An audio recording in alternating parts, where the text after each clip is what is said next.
Welcome back to part 2 of Visit to Zero EV, where Chris Hazell is going to show us around the rest of the workshop and show us how he and his company are pushing electrification of cars to the next level with their parts and development.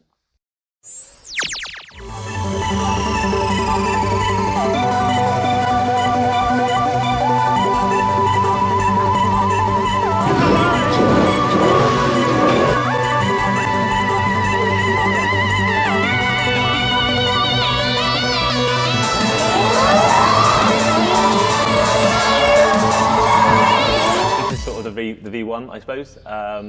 We're just putting together to get out on the road.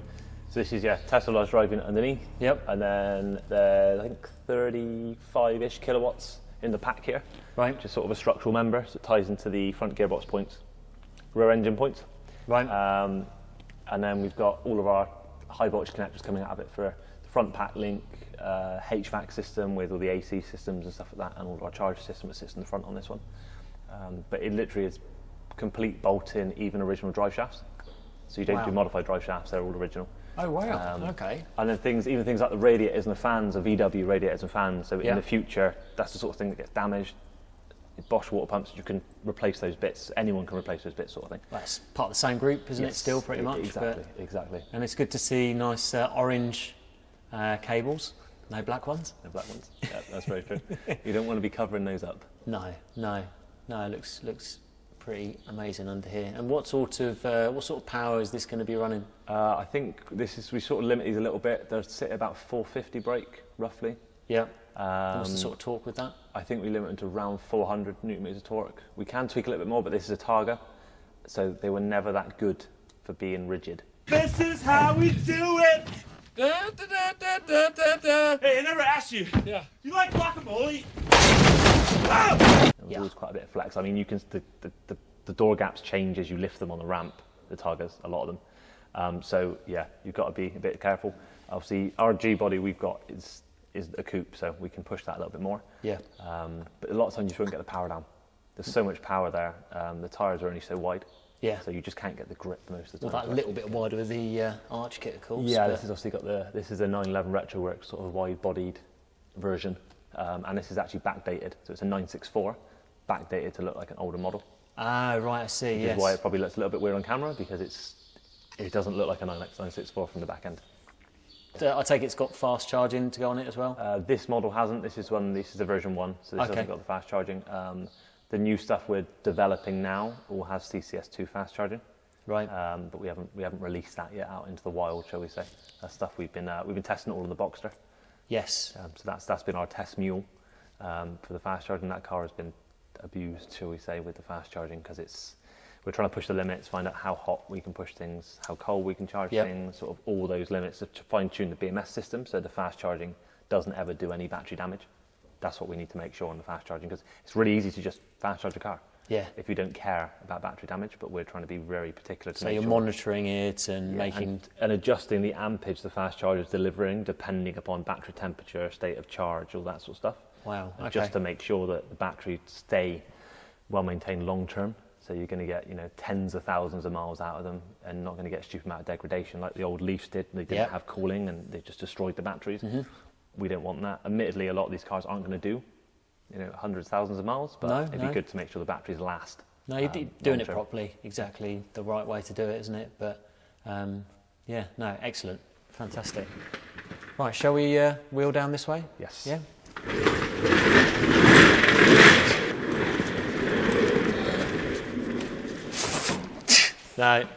No. It's all right. No, nothing to see here. At least you didn't hit the fire alarm button.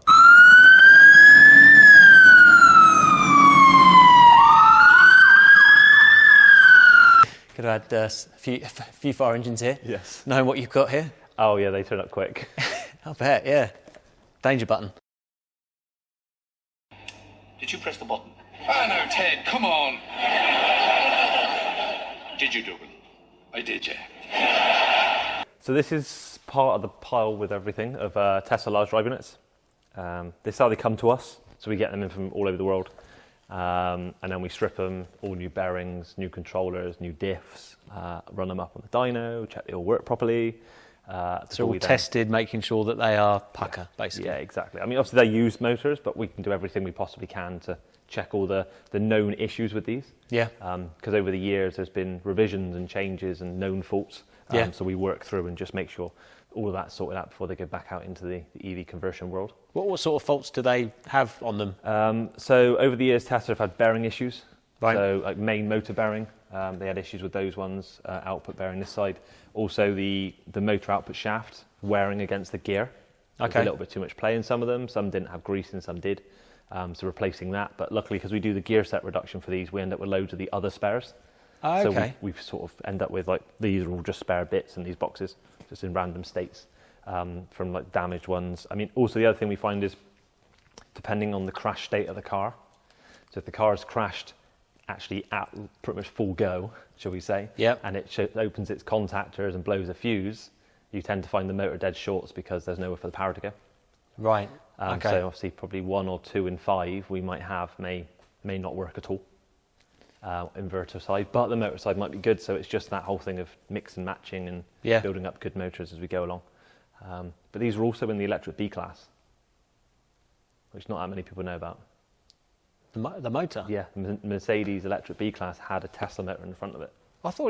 Funnily enough, I thought it was just the Tesla batteries they had. They had a Tesla large drive unit running in reverse. So a large drive unit? One of these. Wow. And then they had a park pull lock, which is why on all the Tesla motors you see this random one little here. Yeah. This is actually used on the Mercedes motors. So the casting's still there, which they never seem to phase it out. Well, I didn't think they made that many B-class electric I don't think they did either. cars. Yeah. Okay. I'll keep a hunt out for... Oh, I shouldn't have told people that, damn it. Price has gone up already. Yes. Yeah. No, awesome. So over here we've got a paint booth for when we're painting our drive units. Yep. And then here we've just got sort of motor testing. It's where the guys tend to strip them apart, replace bearings and stuff like that. All the dirty bit basically, where he makes a massive mess. And then it'll all get cleaned down, polished up and painted before they leave us, because we paint everything. We paint all the centre section in black and the ends, and then we just polish up the aluminium. Right. To make it nice and shiny. So it looks new, and everyone can tell they're one of our units because they're always painted. With the black right. centres. Okay, that's good to know. This is the rest of the workshop. Load of Model 3 motors, spare inverters, small drive units, a bit of a Mini. In there is our current battery build room, but that's all going to be moving into our the big section in there that you saw earlier. So in there we're going to have 3 battery build bays, so we can just turn out pre-built battery packs basically for different customers. Here currently we've got a Jag pack being stripped down. Oh, what? I-Pace? I-Pace, yeah. We buy these as and when we can. They're a really good module, and they fit on the same coolant plates as our cowl modules. Right. So it's sort of quite a good interchangeable option. Yes. So a lot of the MX5s we do will have these in. And what's the kilowatt pack on the I-Pace? 90. 90, yeah. Roughly. So what we'll do is take, say, there's 36 modules in the pack. We'll take 10 modules out, and it gives you a 25 kilowatt hour pack, perfect voltage for the Hyper 9. Right. So that's a really good build for people, especially in the DIY market. Yeah. That's exactly what we use on the MX5 build. It seems to work really, really well. Cool. So I'll just quickly show you under here whilst... Yes, I won't go past the yellow and black. It's not live anyway. We've pulled the main buzz bars out. So okay. There's still some buzz bars within here connected up, but a lot of the main ones have now been removed.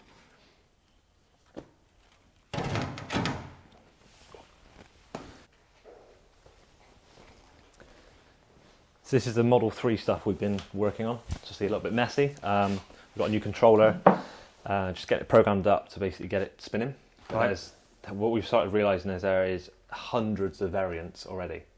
With the Model 3? Yeah.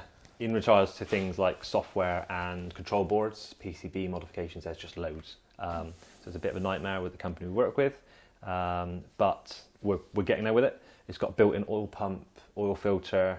The tolerance on the gears are phenomenal. So they're rated to 1 million miles. So they should be really, really good. Oh, wow. And the BLDC means they run colder. So overall, this should be a really good market, especially for the EV conversion market when this starts coming out. And we will release these out into the market. So more efficient, more durable, stay cooler. Yep. Yeah. Wow. So overall, I mean, win-win. Should be really, really good. And then so this is the fixed magnet BLDC one, but they also do an AC induction one in the front of the Model 3, which is a little bit smaller. Yep. But this one here actually has a 3.46 to 1 reduction gear set fitted that we've just designed, along with the new shafts we've made up. So this will actually be able to go in a Land Rover Defender longitudinally. Okay. Same as we do with the large drive units, but we'll suddenly be able to have Model 3 ones in there. Large drive unit was a little bit overkill for a Defender, to be honest. So this is 225 kilowatts, which is still probably overkill. But it should be really, really nice to get these in four-wheel drive vehicles, where the original transfer box was. Are they a lot lighter than the large drive unit? Yeah, so large drive unit is 132 kilos, and I want to say these are about 90-ish. Okay. You can just about lift one of these by yourself with a bit of a struggle. Yeah. So yeah, they're considerably lighter and considerably more efficient. And obviously, we all know how many Model 3s we see on the road. You go to America, go to Norway, they're everywhere. So with these, there should be a really good supply of the motors. Now, the batteries obviously aren't usable for the Model 3s in many circumstances, but at least the motors will be. And they're super good, super efficient, so at least there's some benefit of the Model 3s in the EV conversion market, even if the batteries are just useless, which is a pain. But there's other cars coming out now with usable batteries. Yeah. Like the GMs and all the Audis and stuff have got really nice batteries similar to the one we looked at a second ago. So they'll be modular, usable. Yeah. And we'll obviously also be offering in coolant plates for all the other variants and buzz bars over time from the web store, so just DIYers to buy, and they're not having to make up their own custom buzz bars. We're going to pre-make them, so they're nice, neat, really high standard. Excellent, excellent. Rather than everyone cutting random bits of copper up at home and drilling holes and somehow wrapping it in tape or coating it. All of our stuff is like custom made, nickel plated. And no fuss, doing what it's supposed to do. Yeah, exactly. Spot on. Cool. So this is a metalworking area. So we make all our prototype packs and a lot of our Porsche stuff we make in house. Okay. So we'll normally get it laser cut and folded out, and then we'll do all the welding in house just so we can really control it. Yeah. Because we're quite obviously tolerances are a massive thing, especially on the Porsche kits. It's not just a square box; it's a structural piece. Yeah. So yeah, all this gets done in here on jig tables. We've got loads of different bits we can put on in different ways depending on what pack we're building when. To jig everything in place to make sure everything is spot on before it gets welded up. But we'll head into the other unit now so you can have a nose at the Skyline. Yeah, that'd be awesome.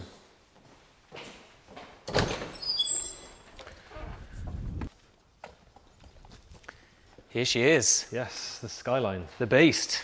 It's a bit tired for itself now though. You know, it's a drift car at the end of the day. What drift car looks perfect? None that I've ever met that do proper drifting. There's plenty of meat on the tyres, you know, so gonna take it out for a spin now, or?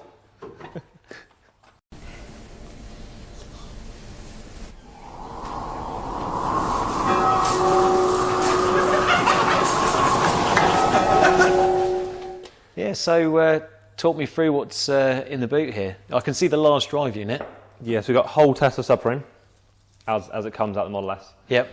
Large drive unit welded diff, which I think you know about. Which is probably the only welded diff Tesla large drive unit out there. No one else is probably stupid enough to do it. I thought it was a quality job. Really good. It hasn't blown up yet. Well, there we go. Still quality job. Hasn't destroyed a gearbox. So enough said. We're pretty good. Shortage of weld in the world after doing it, I think. But yeah. Yes.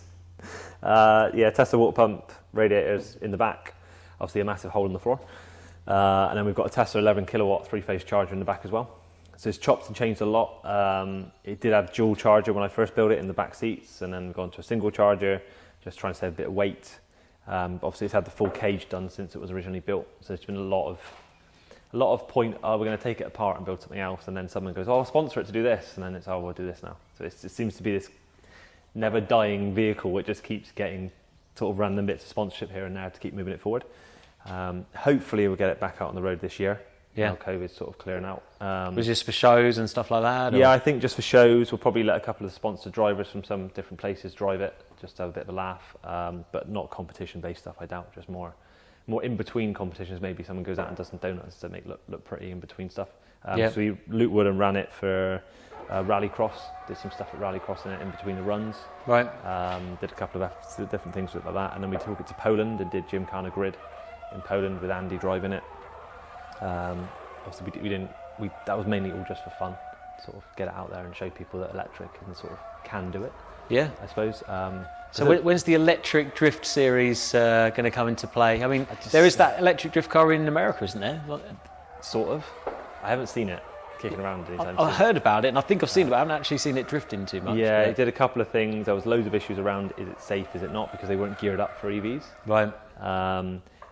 it's, yeah, I mean, I think the thought, the planning and the thought was there, but maybe the tech wasn't quite there yet at the time. Yeah. Tesla, I was driving, it works really well. Once you've broken traction, they do get quite warm. And the other thing is the batteries, because the size of the drive unit on this, the amount of power you need continually feeding into it to keep it drifting is an awful lot.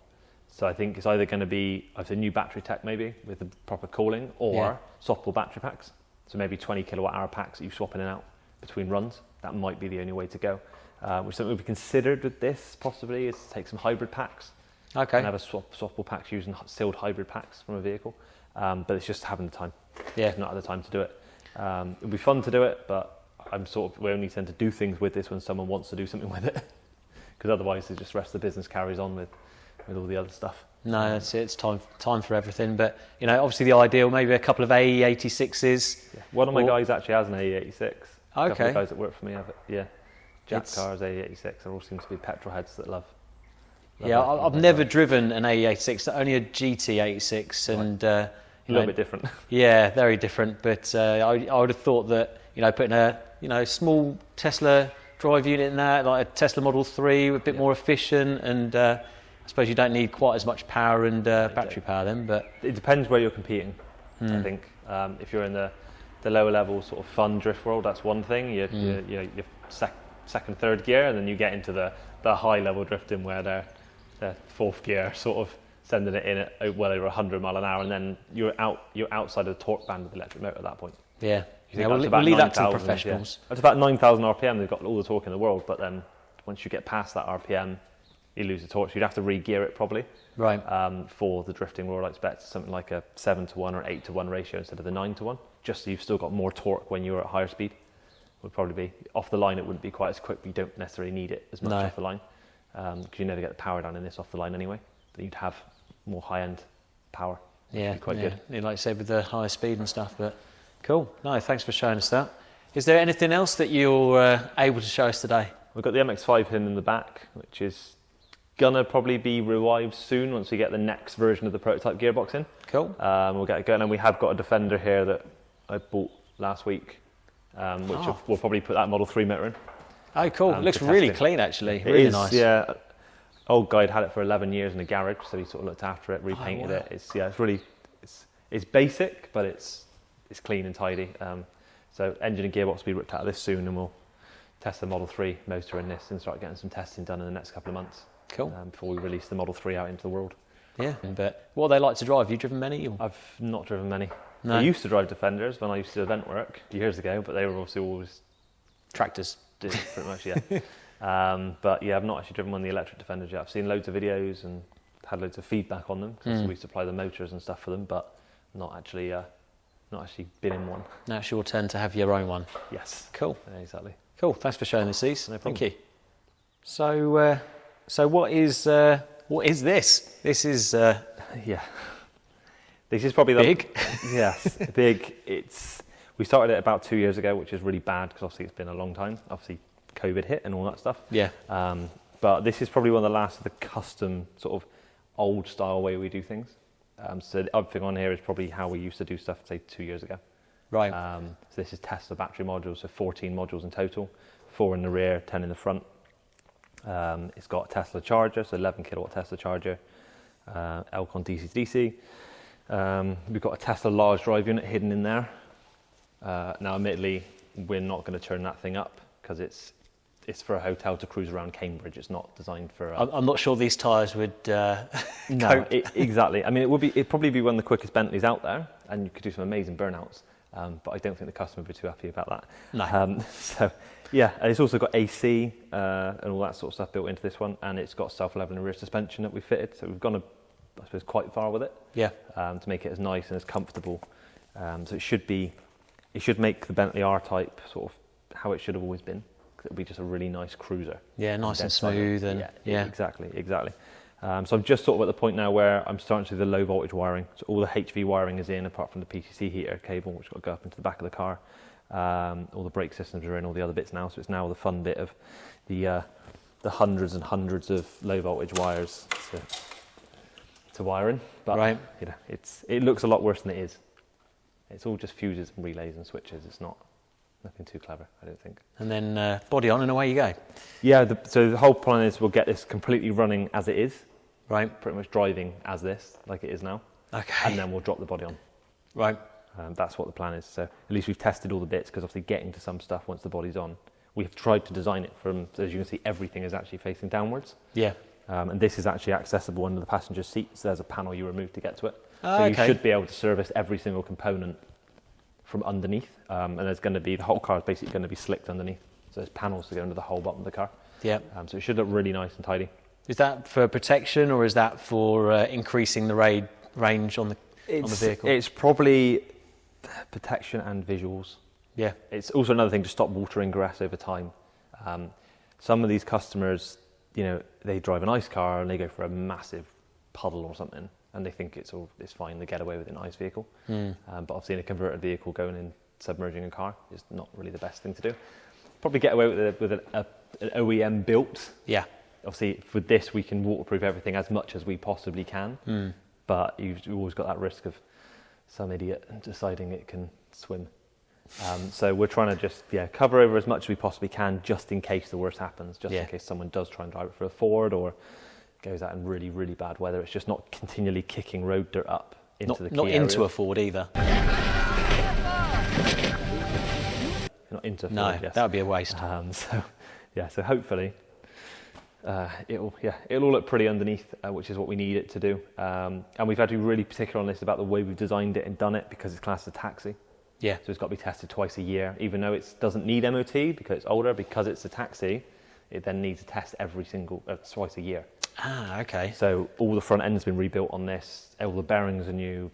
Everything's brand new. Right. So it should meet the stringent regulations for taxis. Is it on a Q plate or anything like that? No, not on a Q plate. But obviously that's the problem. It's just everything had to be done by the book. To allow them to pass it on a taxi test. So fingers crossed, in a couple of months it'll fly through and there'll be no issues and everything will be nice and new and shiny and work as it should. So is this the last EV conversion you guys are? This is the last one we're doing for a customer. Yeah. The only stuff we're going to continue doing is our things for Warner Brothers and stuff, so our film vehicle based stuff. Yep. Because that's good fun. It's a little bit different for the guys. They can actually build something they know is going to go and be on TV. So that stuff's fine still to do. We still enjoy doing that, but we're not going to be doing just one-off customer builds anymore. Cool. Which might shoot myself in the foot, but right now we're not. You can always change your mind. It's fine. Can always change my mind. That's very Cool. true. No, thanks for showing us. So I'm guessing there's a few parts in these shelving racks. Just a few, yeah. So all our stock management stuff for the online store, and all our Porsche stuff, all the stuff for the production line, basically. So this is just growing and growing and growing now. Yeah.